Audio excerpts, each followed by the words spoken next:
چار درویش اور ایک کچھوا باب اول کے ناول سے آج کا فن حقیقت میں مکمل طور پر گھس گھسا چکا ہے۔ جین باڈیلارڈ میں واقع جاوید اقبال کی 18-19 اکتوبر سن 2007 زندگی کے اگلے برسوں کے دوران اس روز کئی مرتبہ دھیان ہلاتے ہوئے اتنے واضح طور پر یاد آتا تھا کہ اس روز وہ مشال کی گردن کی ناڑ بہت دیر تک دیکھتا رہا تھا۔ کسی عورت کو سوچتے رہنا، اسے دیکھتے رہنا اور اس کے جمال کے ذاتی ترین تفاصیل کو کھوجنے کی جستجو کرنا، اور پھر ان تفاصیل کو اپنانے کی خواہش اور کاوش کرنا زندگی کی کتنی بڑی عیاشی تھی جو ان دنوں سے فراوانی سے فراہم تھی۔ وہ سوچا کرتا، اسے یاد تھا کہ اس روز دفتر کی کرسی پر بیٹھی ہوئی مشال اپنے کمپیوٹر انٹرنیٹ پر کچھ تلاش کر رہی تھی۔ وہ کبھی مسکراتی، کبھی آنکھیں سکیڑ کر کچھ پڑھنے کی کوشش کرتی، کبھی اپنے ہونٹ ایک دوسرے سے الگ کر کے کچھ سوچتی اور کبھی ان ہونٹوں سے وہ الفاظ ادا کرتی جو آواز سے خالی ہوتے اور جن میں وہ اپنے آپ ہی سے مخاطب ہوا کرتی تھی۔ اپنی باریک اور نازک انگلیوں سے وہ اپنے ماتھے پر بار بار آ جانے والے بالوں کو ہر تھوڑے وقفے کے بعد اپنے دائیں کان کے پیچھے کر کے جمانے کی کوشش کرتی اور کبھی اپنی دونوں انگلیوں سے اپنا دایاں رخسار دھیرے سے بجانے لگتی۔ جب وہ انٹرنیٹ پر کسی تحریر کے مطالعے میں کھوسی جاتی تو اس کا نچلا ہونٹ کسی بھولے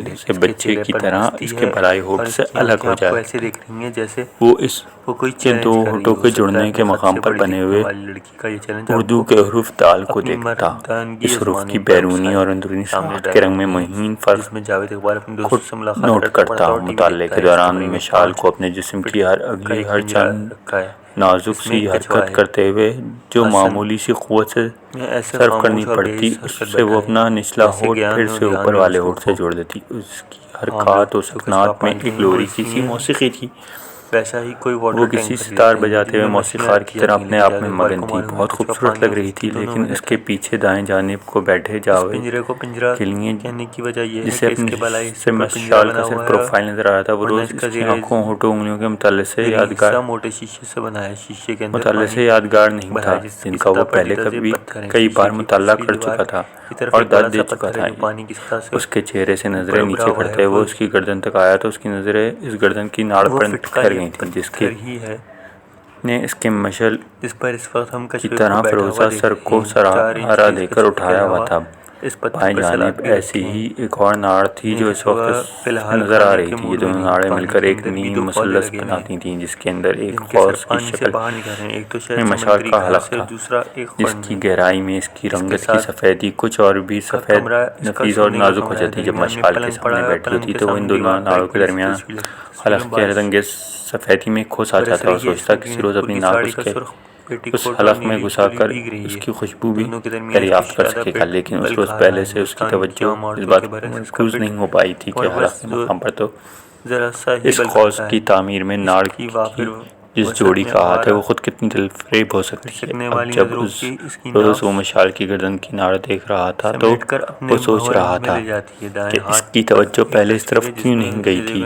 مشال جب دائیں یا بائیں گردن موڑتی اس کے حسن و جمال میں نمایاں ترین حصہ اس کی گردن کی ناڑ کا ہوتا۔ وہ دن اسی ناڑ کی ستائش کا دن تھا۔ اس کے نازک سے کان کے نیچے سے شروع ہوتی تھی اور جس کی سفید رنگت بہت سی مہین چڑیاں گلابی رنگ کو وسیع کرنے کی کوشش کر رہی تھی۔ وہ ناڑ اس روز اس نے پہلی مرتبہ اتنے غور سے اتنی دیر تک دیکھی تھی اور سوچا تھا وہ ایک روز اس کی نزاکت اور نفاست کو اپنی انگش سے ضرور محسوس کرے گا۔ مشال کی گردن کی ناڑ دریافت جیسا تاریخی واقعہ نہ بھی ہوا ہوتا تو بھی اس روز اس کو ہمیشہ کے لیے یاد رہ جانے والا تھا۔ وہ تاریخ بھی کہ بے نظیر بھٹو اسی روز دبئی سے کراچی ایئرپورٹ پہ اتری تھی اور جاوید اقبال دن بھر سے استقبالی جلوس کی کوریج کے بعد کچھ ہی دیر پہلے دفتر پہنچا تھا۔ جاوید مشال کے حسن کے دیگر اجزادے کے بعد دیگر دریافتوں کی تاریخ کا تعین کرنے میں اگر کامیاب نہ ہو پاتا تھا تو اس کی وجہ یہ تھی کہ ان میں سے کسی دریافت کے روز کوئی اور تاریخی واقعہ رونما نہیں ہو پایا تھا۔ کچھ دریافتوں کی تاریخ کا تعین البتہ وہ اپنی ڈائری کے کسی اندراج سے کر سکتا تھا۔ بے نظیر کی کراچی ایئرپورٹ پر آمد سے بہت پہلے اس کے استقبال کی لائیو کوریج جاری تھی۔ اس نے ڈیسک پر کسی نے سٹوری بنا دی تھی اور اس کے لیے مشال کو دیکھنے اور اس کی حرکات و سکنات کا مطالعہ کرنے کے علاوہ کوئی خاص کام نہیں رہا تھا۔ مشال کے ہونٹوں اور رخساروں پر لطیف پرسکون سی مسکراہٹ پھیلی ہوئی تھی. اسے دیکھ کر لگتا تھا اسے بھی جاوید کی ستائشی نظروں کا مرکز بنے ہونے کا اندازہ تھا. جو ہلچل ٹی وی چینلوں میں نظر آئی تھی وہ نیوز روم میں منعقد تھی، کیونکہ سب لوگ اپنی توانائی دن بھر کی بھرپور سرگرمیوں میں صرف کر چکے تھے. رات کے 12 بج چکے تھے. تاریخ اگلے حصے میں داخل ہو چکی تھی. مشال کی وین بھی آنے والی تھی. وہ وین آنے سے پہلے یوں ہی کچھ دیر کمپیوٹر پر بیٹھ کر سرفنگ کیا کرتی تھی. اس روز مشال کو دیکھتے ہوئے جو آخری چیز سوچ سکا تھا وہ بھی اسے اچھی طرح آتی، اور وہ یہ تھی بالآخر مشال کی گردن کی ناڑ کی نزاکت و نفاست کو اپنی شہادت کی انگش کو چھوئے گا تو کیسا محسوس کر رہا ہوگا. ایسے میں شاید اس نے آخری لمحات میں اپنے دائیں ہاتھ کی انگلیوں کو پوروں پر حسرت کی ایک نظر کی تھی کہ یکایک اس کا موبائل بج اٹھا تھا. اس نے بے دلی کے ساتھ 4 درویش اسے اٹھایا. یہ ذوالفقار تھا، عوامی اخبار کا رپورٹر. وہ گھبرائی ہوئی آواز میں کہنے لگا، استاد بہت زور کی آواز آئی ہے، شاید بی بی کے قافلے میں دھماکہ ہو. ان کے دماغوں میں کیا کھچڑی پک رہی ہے، لیکن مجھے کیا؟ جب تک زینب بھابی کم چھوڑے اعتبار کرتی ہیں، مجھے کسی اور کی فکر کرنے کی کیا ضرورت؟ کچھ عورتوں کو دیکھ کر جاوید اپنی رگوں میں جھاگ بڑھتا ہوا محسوس کرتا ہے. وہ محسوس کرتا ہے اس کے جسم کو کسی غیر مرئی طاقت نے اپنے شکنجے میں کس لیا ہے. اگر کوئی مزیدار عورت اس کے قریب ہو تو وہ اپنے تمام تر جسم سے، اپنی تمام تر حساسیت سے اس سے کلام کر رہا ہوتا ہے. یہ رابطہ بعض اوقات اتنا شدید ہو جاتا ہے کہ اسے اپنے بعض نسیں پھٹتی ہوئی محسوس ہوتی ہیں. زیادہ تر وہ عورت کی اس کی ٹیلی پیتھی کا کوئی اثر قبول نہیں کرتی، لیکن ایسا بھی ہوتا ہے کہ وہی عورت اس سے ادھر ادھر کی کوئی بات کرنے پہنچ جاتی ہے. ایسے میں جاوید کچھ نہیں سوچتا اس سے کیا بات کرے. انفیکٹ وہ طے ہی نہیں کر پاتا وہ عورت کی طرف دیکھتا ہی رہے یا اس سے انسانی سطح پر بات کرنا شروع کر دے. انفیکٹ اس سے کئی مرتبہ طے کرنے کا بھی خیال نہیں آتا. جاوید کی بہت سی لڑکیوں سے دوستی رہی اور بہت سی عورتیں اس پر مہربان رہیں، لیکن ان سے تعلق کے دوران بس گنے چنے ہی مواقع ایسا ہے جب اسے کسی جنسی قسم کا ایڈونچر کا موقع ملا ہو. اصل میں جاوید ہر لڑکی یا عورت سے اپنے تعلق کو ایسے اہتمام اور محبت سے ترتیب دیتا ہے جیسے کوئی شاعر کوئی طویل نظم بنا رہا ہو، کوئی مصور ایک بڑی سی تصویر آہستہ آہستہ کام کر رہا ہو. وہ اس تعلق میں بڑی احتیاط سے مصرعے لگاتا ہے اور اسٹروک جماتا ہے. اس کی ڈائری میں بہت سی لڑکیوں اور عورتوں کے نام تھے وہ جن سے تعلق کے مختلف مراحل میں تھا. ان کی باتیں، ان کی ادائیں، ان سے تعلق کے دوران اس کے محسوسات سب لکھے تھے. وہ دن کے مختلف اوقات میں تمام تفصیلات چیک کرتا اور پھر مختلف لڑکیوں کے بارے میں اگلی منصوبہ بندی کرتا تھا. اگر اسے جنسی ایڈونچر کے موقع کم ملے تھے، مگر اس میں اس کا اپنا طرز عمل بھی بڑی حد تک ذمہ دار تھا، کیونکہ وہ اس معاملے میں جلد بازی کا قائل بالکل بھی نہیں تھا. عورتیں بھی اسے بھلا مانس سمجھتی ہیں اور وہ کچھ ایسا غلط بھی نہیں سمجھتی ہیں. وہ اس سے اپنی باتیں شیئر کرتی ہیں اور کئی ایسے معاملات اس سے مشورہ کرتی ہیں جس میں انہوں نے کبھی کسی دوسری عورت کو اعتماد میں نہیں لیا ہوتا تھا. جاوید کو اس بات کی پرواہ نہیں تھی کسی لڑکی نے اسے بھائی بنایا ہو یا الو. وہ تو بس ان کی خوشبو کے حصار میں رہنا پسند کرتا تھا. یہ خوشبو اب اس کی ہر وقت مسکراتی اور کبھی کبھار کھوئی رہنے والی شخصیت کا حصہ بن گئی تھی. وہ کوشش کرتا تھا کسی بھی عورت کے اعتماد کو ٹھیس نہ پہنچا. ان میں زیادہ تر کی راز کی باتیں اس کے سینے میں محفوظ رہتی تھیں، اس کے سینے میں، اس کی ڈائریوں میں. اپنے ارد گرد موجود لڑکیوں اور عورتوں سے خوشبو کے اس نشے کی طلب پوری نہیں ہوتی تھی جسے اپنے ہر مسام میں محسوس کرنے کی اسے ضرورت محسوس ہوتی تھی.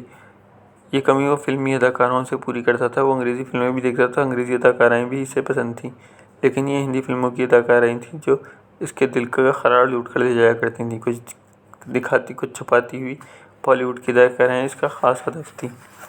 وہ مختلف فلموں سے ان کے جسم کے مختلف حصے جمع کرتا اور اپنے ذہن سے اس کے ٹکڑے جوڑ کر تصویر مکمل کرنے کی کوشش کرتا رہتا. کسی کا ہنستا مسکراتا چہرہ اسے بھاتا، کسی کے گالوں پہ پڑا ڈمپل، کسی کا رقص، کسی کے پیٹ کے مرکز، کبھی اتلی کبھی گہری ناف، کبھی کسی کے سینے کے نشیب و فراز، کسی کے چہرے کے تاثرات اور کسی کے ہاتھ کولے ہی مٹکانے کی ادا. وہ کئی برسوں سے اپنے ذہن میں ایک آدرش تصویر بنانے کی کوشش کر رہا تھا جس میں کبھی کسی اداکارہ کے جسم پر کسی کا چہرہ لگ جاتا، وہ کبھی کسی اداکارہ کی بکنی پر کوئی اور اداکارہ پہنے ہوئے اس کے خیالوں میں جلوہ افروز ہوتی. وہ حتمی جنسی عمل سے پیشتر کے مراحل میں زیادہ دلچسپی رکھتا تھا. کہا جا سکتا ہے ایسا حتمی جنسی عمل کے موقع کی عدم دستیابی کے سبب تھا، لیکن یہ بھی حقیقت ہے وہ عورتوں سے لذت اندوزی کی کیفیت کے اختتام بھی عام نوجوانوں کی طرح نہیں کرتا تھا، بلکہ اس کا طریقہ کار کو انتہائی حد تک جوش دلا کر ان کا تناؤ خود ہی ختم کرنے کا انتظار کیا کرتا تھا۔ اپنے اس کھیل میں وہ کچھوے کو بھی شامل کر لیتا، اسے ان کے جشن میں شریک کرتا، اس کی رگوں میں بھری جھاگ آگ بن جاتی، وہ اپنے بازوؤں کی مچھلیوں میں کسی کو بھیج لینے کی طاقت محسوس کرنے لگتا۔ ایسے میں اس کا جی چاہتا کچھوے کی گردن مروڑ کر رکھ دے، لیکن زیادہ تر خود کو سمجھا بجھا کر اس کام سے باز رکھ لیتا تھا۔ اس نے بار بار اس بات پر غور کیا تھا اسے نسوانی جسم کے بعض اعضائیں، بعض حصے اور بعض آسن دوسری اعضاؤں اور حصوں آسنوں سے زیادہ کیوں پسند ہیں۔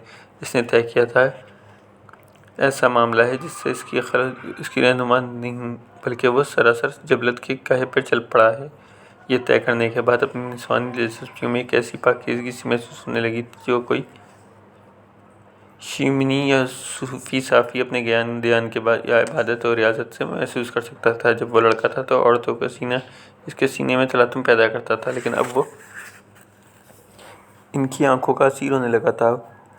ہر عورت اپنی آنکھوں سے اپنی اندر کی بہت اندر کی کہانیاں سناتی ہوئی محسوس ہوتی تھی۔ ایسے لگتا تھا عورتیں اپنے جسم کے ساتھ بہت باسہولت ہوتی ہیں۔ کبھی کپڑے اتارنے کے بعد انہیں اپنا جسم ویسا اجنبی نہیں لگتا جیسا عموماً کسی مرد کو لگتا ہے۔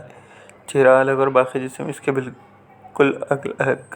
اسے لگتا ہے عورتوں کی آنکھیں ان کے سب راز جانتی ہیں۔ یہ آنکھیں سب دیکھ کر آئی ہوئی ہیں جنہیں دیکھنے کی خود اسے کو تمنا ہے۔ ان آنکھوں میں سرخی کے ہلکے ہلکے ڈورے یا ان کے ارد گرد نیچے پڑنے والی لکیریں اسے بہت قصے سناتی ہیں۔ ان قصوں میں کھویا کھویا رہتا آنکھیں اور پھر چہرے کے تاثرات۔ وہ ان کے چہرے کے ہلکے سے ہلکے تاثرات بھی کہانیاں تلاش کرنے لگتا۔ ایسے میں اسے دھیان بھی نہیں رہتا تھا کہ وہ اپنے ہونٹوں سے بھی کوئی کہانی سنا رہی ہو سکتی ہیں۔ جب وہ لڑکا تھا تو لڑکیاں اسے دبلی پتلی پسند تھیں، لیکن اب اسے عام عورتیں پسند آنے لگی تھیں۔ دبلی پتلی لڑکیوں میں اسے ایک تسنا کا احساس ہوتا ہے، لیکن عام لڑکیوں کے ساتھ اپنے طرز کے جسم لگائے اس کی دلچسپی کا محور بن جاتی تھی۔ چوڑی کمر اس کے سامنے چوڑا پیٹ فربا نہیں، چوڑا اسے توازن دیتی ہوئی اور کمر کی چوڑائی نیچے پھیلی چوڑی پیٹھ اس کے ہوش و حواس میں تلاطم برپا کر دیتی۔ ان کی آنکھوں پیٹ اور کی تلاش میں اس نے بہت سی عورتوں کو چھان مارا تھا۔ کرینہ ایسے ہی اس کی فیورٹ نہیں تھی۔